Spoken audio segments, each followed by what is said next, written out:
This article called Supplementation of Pancreatic Digestive Enzymes Alters the Composition of Intestinal Microbiota in Mice shows that the treatment of mice with a commercially available pancreatic enzyme mixture called Lipacreon EA Pharma Japan had a significant increase in Akkermansia muciniphila, 58 times greater than controls. I am not implying this may be the only benefit from pancreatic enzyme therapy, but in regards to what we know about the microbiome and the immune response to cancer, this certainly may be an important underlying aspect of its mechanism. In addition, a study published in the November 27, 2015 edition of Science by Betty Zhu et al. Demonstrated that Bacteroides species were important in the function and reduction of side effects in CTLA4 inhibitors like their currently approved Yervoy. This information is important because the combination of PD-1, PD-L1, and CTLA4 is already showing significant enhancement of the anti-cancer immune response over either therapy alone, but side effects can be a problem. This study specifically points out to the Bacteroides species B, the T-Tiotiomicron, and B. fragilis as being key to improving the anti-cancer immune response and reducing side effects, specifically associated with colitis. One key aspect to Bacteroides like A. muciniphila is that these specific bacteria are not included in any normally available probiotics, probably because they do not survive well. One future possibility for enhancing these types of bacteria may turn out to be directly infusing them into the colon through an enema. As of this moment, there are not any commercially available forms of enemas containing Bacteroides or A. muciniphila, but maybe in the near future there will be. Along these lines, there is work being done with fecal transplantation. This involves taking stool from one person and transplanting it into another person. The idea is that the donor would be someone that has an excellent microbiome. The best source is someone who had cancer and was treated successfully with immunotherapy. Currently, this is not common practice and the FDA regulations are not clear. Drug companies are rushing around as well to see how they can get into the microbiome game. Thankfully, we have better testing now available. I personally use Microbiome DX to evaluate the microbiome of our patients. Generally, my experience has been if the patient makes the recommended diet, prebiotic, and supplement changes, they seem to be able to change their microbiome to a more favorable diversity. Certainly, it is important not to blow your chance of success with immunotherapy by ignoring a poor microbiome. Treating your gut should be a foundation to any cancer treatment. Cashew nuts. Finally, while it may seem nuts, eat your cashews.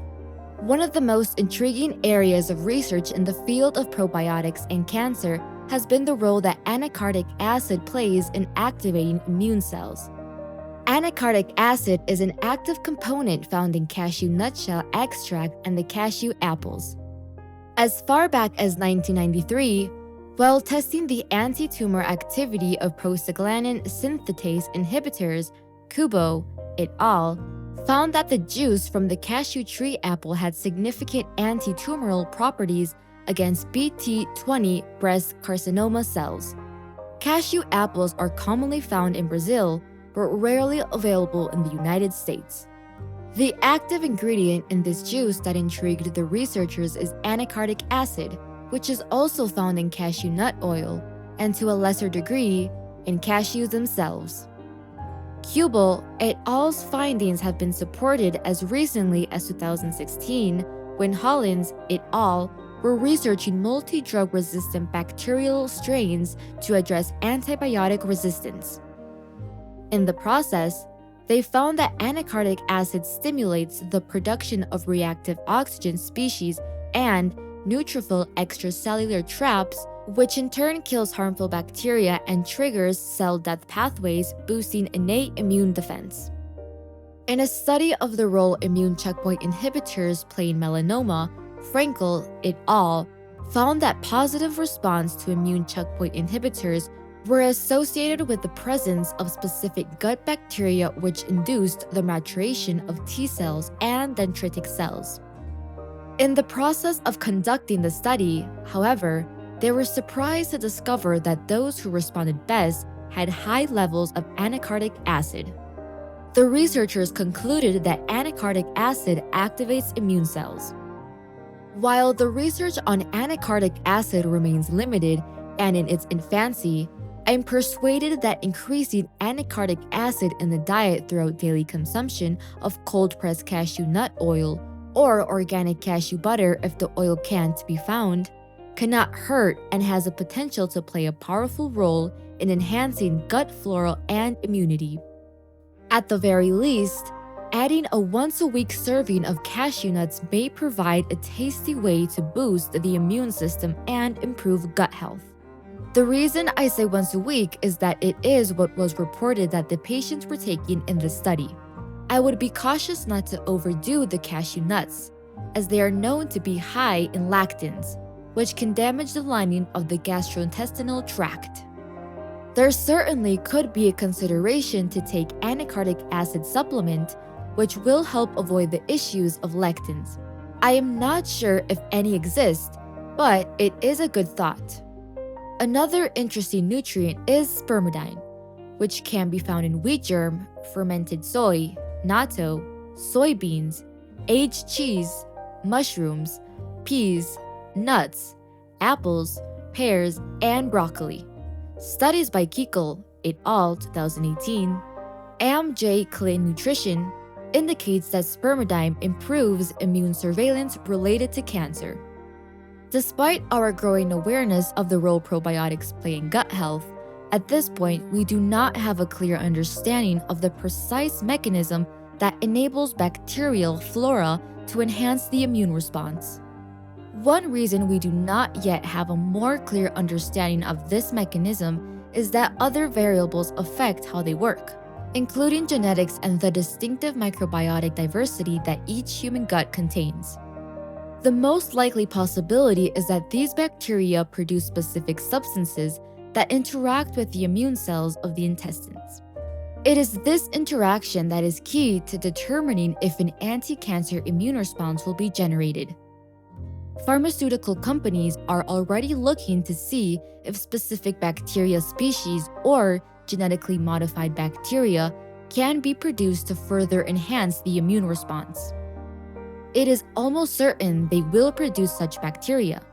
But for now, make sure to take the appropriate prebiotics and other supplements that will give you the best chance for your cancer immunotherapy to work. In addition to mentioning things that you may want to add to your diet, there are also things that you should consider avoiding. There are numerous chemicals, preservatives, artificial sweeteners added to our diet, and often these are hidden. These substances can play havoc with our microbiome. Many people are aware that glyphosate, the primary ingredient in the weed killer known as Roundup, is found as contaminants in food. There have been some studies showing that even at low levels, glyphosate affects the microbiome, so avoiding it by eating organic is best. In addition, the artificial sweetener, sucralose, which goes under several brand names, including Splenda, also affects the bacteria in your intestines. Since the name sucralose is very similar to sugar sucrose, some people may pass it by as an ingredient. After I began searching, I found it in many places that I would have never expected, including vitamins and supplements, so keep your eye out for it and avoid it. It has seemed in the past couple of decades we have started a war against bacteria, making everything possible antimicrobial. It sounds like we are being protected from bad bacteria out to kill us, but we may be undermining our own health by killing our friendly bacteria as well. The antimicrobial agent triclosan is found in toothpaste, hand soap, kids' toys, and kitchen supplies. However, studies are supporting this may be killing your good bacteria as well, leading to a microbiome that may reduce our ability to fight cancer, plus maybe even increasing other conditions such as colitis and inflammatory bowel. In a study published May 2018 by Yang et al. In Science Translational Medicine, they showed that triclosan altered gut bacteria in mice, and treatment with 80 ppm in the diet for 3 weeks reduced the abundance of bifidobacterium by 75%. And you remember how I described earlier in this chapter that bifidobacterium are a key group needed for an anti-cancer immune response. It is best to avoid triclosan if you can. However, of great concern, as they stated in their article, triclosan exposure is practically unavoidable in the United States.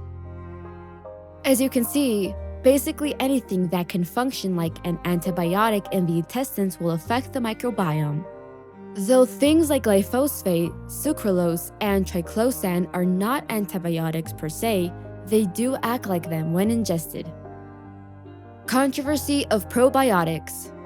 As you have read in this chapter, having the right microbiome not only supports your own natural anti-cancer immunity, but also may be essential to gain success from today's cancer immunotherapy treatments, such as the immune checkpoint inhibitors, Opdivo, Keytruda, and Yervoy.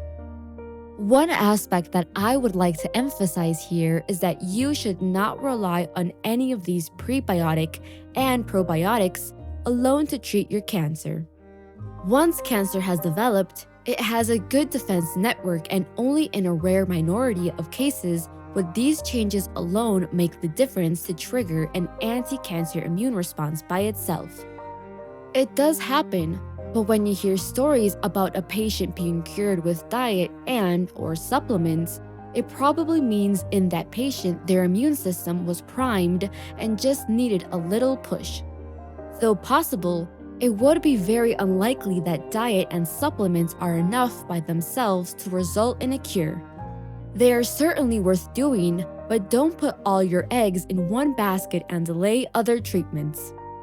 One key aspect that is coming up in new research is that one of the most important indicators of a microbiome that may promote the most success with immunotherapy is diversity. This means having many types of different bacteria. Because of this, the research is suggesting that overzealous use of probiotics may actually reduce diversity.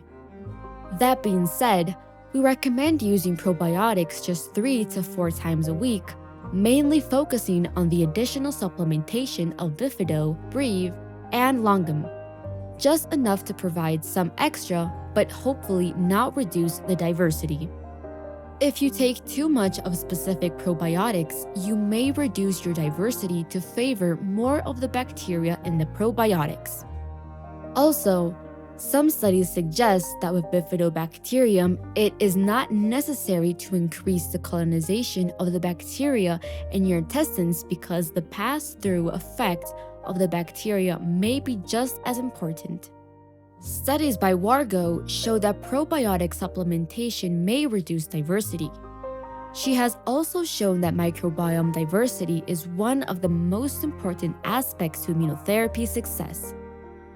One issue is that there are so many types of probiotics and not much standardization.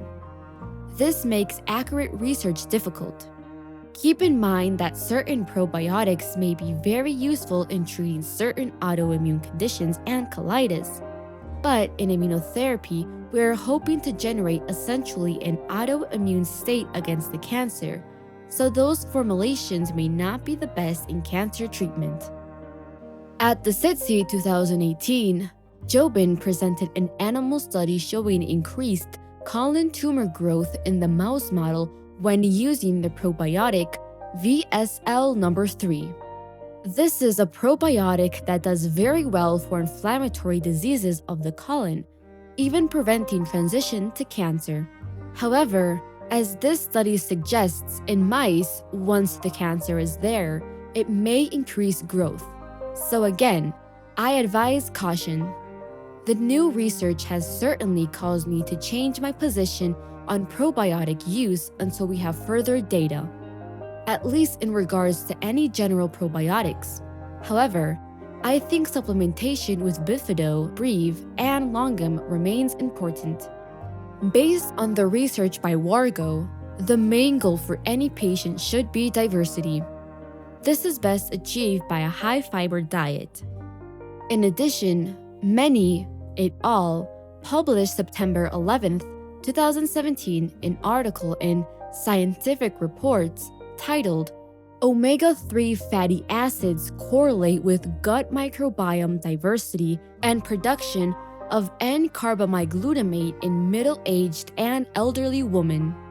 Omega-3 is often recommended for cancer patients, and this probably further supports that it may be helpful in increasing diversity of the microbiome. In patients who have done everything they can do for their microbiome and still fail immunotherapy, fecal transplant may be another consideration if their microbiome remained suboptimal. Of course, there are many other aspects beyond their microbiome alone, so I don't want to make you think that it's the only answer.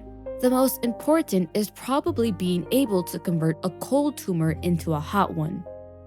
Again, discuss any of these recommendations with your doctor before trying them on your own. I am listing my basic recommendations later in this book in my cancer immunotherapy pyramid, though I will not get into specific dosing. Often, dosing is not well known and the dosing we use is inferred from studies. Also know that these recommendations often change, so follow my website or blogs to look for any new updates. Dr. Williams Microbiome Supplements. Number 1. Prebiotic containing FOS once daily. Number 2. Probiotics, one high in bifidobacterium, especially Breve and Longum, 3 to 4 times a week. Number 3. Cranberry and rhubarb extract. Number 4. Pancreatic enzymes. Number 5. 1 serving of cashews or cashew-related products containing anacardic acid once a week. Number 6. Omega-3. And now that you have your gut under control, it's time to turn to a few more drugs that you'd never expect could help fight cancer, but that's exactly what they do.